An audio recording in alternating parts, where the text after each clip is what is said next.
황금항아리 금동입니다. 오늘 CFA 퀀츠 두 번째 시간으로 Discounted Cash Flow, 현금 할인법과 세부 컨셉들 좀 보겠습니다. 특히 FICC 채권 쪽 준비 중이시거나 기업금융, 기업재무 이런 쪽 준비 중이신 취준생 여러분들 보시면 도움이 많이 되실 거예요.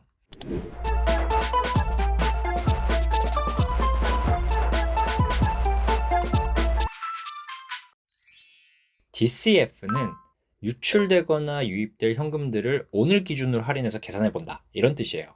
나중에 여러분이 corporate finance, 기업 재무, 즉 회사의 자금을 관리한다든지 회사가 투자를 어떤 기준으로 판단해야 하는지 이런 걸 알아보기 위해서 사용하는 기법이거든요. 그래서 이 DCF 컨셉에서 처음 나오는 게 바로 순현재 가치, Net Present Value, NPV하고 Internal Rate of Return, IRR, 내부 수익률이에요. 포인트는 뭐냐면 NPV는 0 이상이어야 되고 IRR은 이 NPV를 딱 0으로 만들 수 있는 최소한의 수익률이다.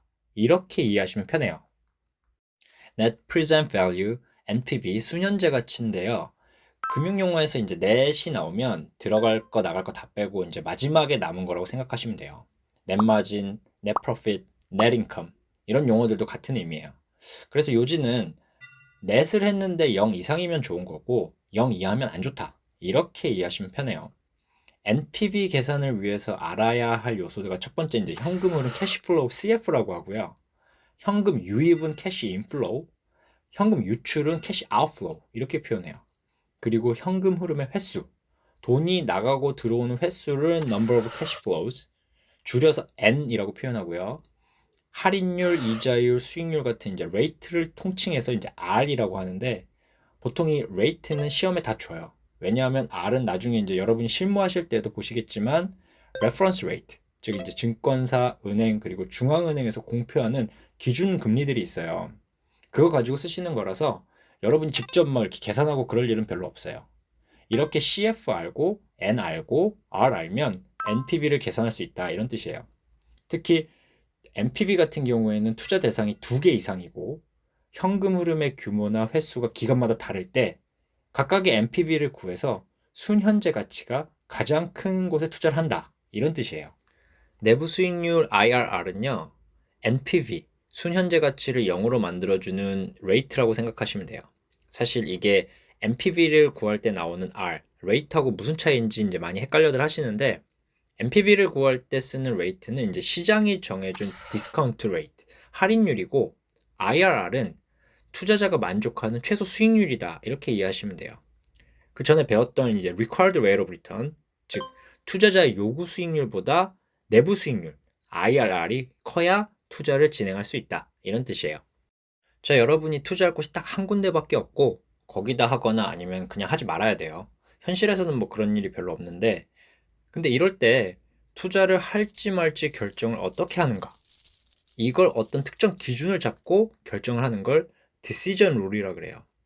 NPV decision rule, 순현재 가치 기준으로 0보다 높으면 투자를 진행해라 이 뜻이고 IRR, 내부 수익률도 투자자의 요구 수익률인 required rate of return 이걸 만족하고 이보다 크면 투자를 진행해라.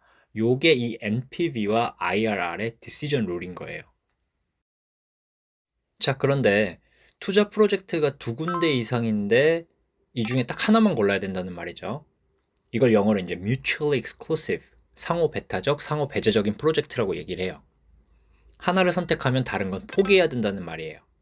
근데 이 IRR이 상호 배타적 mutually exclusive 프로젝트일 때 오류가 생길 때가 있어요. 예를 들면 A 프로젝트가 IRR은 높은데 NPV 순현재 가치는 B 프로젝트가 높은 거예요. 이건 초기 투자 비용이 다를 때 주로 발생해요. 돈은 100이 있어요. 이 중에 80을 투자해서 8을 버는 프로젝트랑 100을 투자해서 9를 버는 프로젝트가 있단 말이죠. IRR, 수익률은 10%, 9% 이렇게 나와서 첫 번째 프로젝트가 더 좋아 보여요. 근데 80을 투자하면 나머지 20은 그냥 두는 거예요. 이럴 때 딱 한 가지만 선택해야 한다면 수익률, rate of return보다는 수익 자체의 규모가 큰 프로젝트를 선택해라 이 말입니다. 왜냐하면 한정된 자원에서 투자자의 수익 규모를 최대한으로 증대시키는 게 우리의 목적이니까요. 자, 다시 정리하면 NPV 순현재 가치가 0 이상인 mutually exclusive, 상호 배타적인 프로젝트 중에서 딱 하나만 선택해야 한다면 IRR이 높은 게 아니라 NPV가 높은 걸 선택해야 된다는 얘기죠. 그 다음 컨셉은 holding period return, 기간 수익률이에요. 주식 투자로 이해하시면 편해요.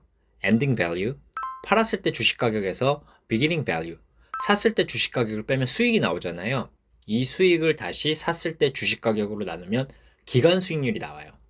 전체 기간 동안 수익률이 얼마인지 보는 거예요. 여러분이 이제 가장 단순하게 수익률이 어떻게 돼? 하면 이제 작년에 100원 넣어서 올해 110원 됐으니까 10% 정도 돼. 이렇게 이야기하실 때 쓰는 한 기간 동안 단순 기간 수익률을 이야기해요. 그냥 시작점 끝점의 수익률을 이야기하는 거라고 생각하시면 돼요. 근데 여러분이 이 주식을 안 팔고 110원일 때 한 주를 더 산 거예요. 그리고 두 번째 살 때 배당금이 또 10원이 나왔어요. 그러면 이제 두 번째 주식 살 때는 100원만 더 넣어서 110원짜리 주식 살 수 있잖아요. 이 배당금 포함해서요.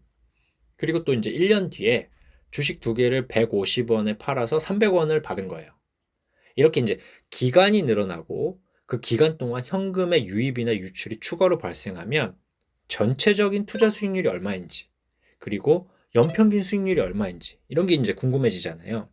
이때 전체적으로 투자 금액 대비 현금의 유입 유출 대비 기간 수익률을 금액 가중 수익률 money weighted rate of return 이렇게 얘기를 하고, 이걸 연평균 혹은 기간 평균으로 환산한 수익률을 말할 때는 시간 가중 수익률 time weighted rate of return 이렇게 표현해요.